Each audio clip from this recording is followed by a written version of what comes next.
Hay algo más inquietante que el descaro del poder, y es la lealtad que muchas veces recibe de quienes más ha perjudicado. No es un accidente, es un proceso. A millones de personas no se las convence con argumentos, se las acostumbra a una narrativa donde el problema nunca es la desigualdad, sino el cambio, donde el peligro no es la corrupción estructural, sino el otro, donde el miedo reemplaza al análisis. Así se construye una ciudadanía que defiende a quien lo golpea, que justifica a quien la empobrece, que sospecha de cualquier intento de transformación, aunque esa transformación busque corregir injusticias evidentes. No hace falta imponer nada por la fuerza.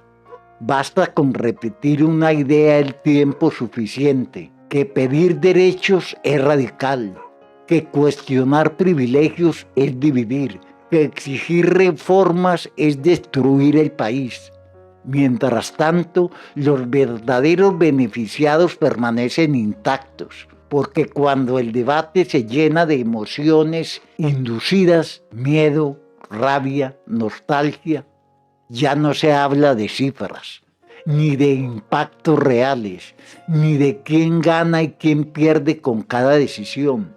Se habla de bandos, de identidades, de enemigos imaginarios.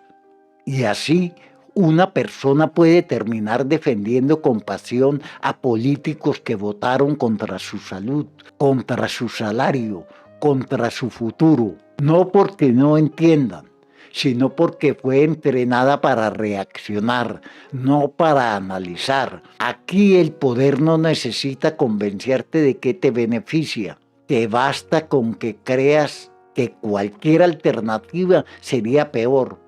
Ese es el truco. Se bloquea una reforma que podría mejorar condiciones de vida, pero se presenta el bloqueo como un acto de responsabilidad. Se protege un interés particular, pero se vende como defensa de la nación. Y mucha gente aplaude, no porque gane algo, sino porque siente que está del lado correcto. El problema no es la diferencia de ideas. Eso es sano. El problema es cuando esa diferencia se convierte en un reflejo condicionado, donde ya no se pregunta qué se está defendiendo realmente, porque una cosa es desconfiar del poder y otra muy distinta es entregárselo siempre a los mismos con la esperanza de que esta vez sí actúen distinto. Esto no es un llamado a cambiar de bando, es un llamado a romper el hechizo, a revisar por qué defendemos lo que defendemos, quién beneficia nuestra indignación y quién sale ganando cuando dejamos de pensar en términos de derechos y empezamos a pensar solo en términos de miedo. Tal vez el verdadero acto de rebeldía hoy no sea gritar más fuerte, sino preguntarse con honestidad si estamos defendiendo nuestras convicciones o simplemente repitiendo una narrativa que nunca fue hecha para nosotros. JF sin vendas, ver, pensar, cuestionar.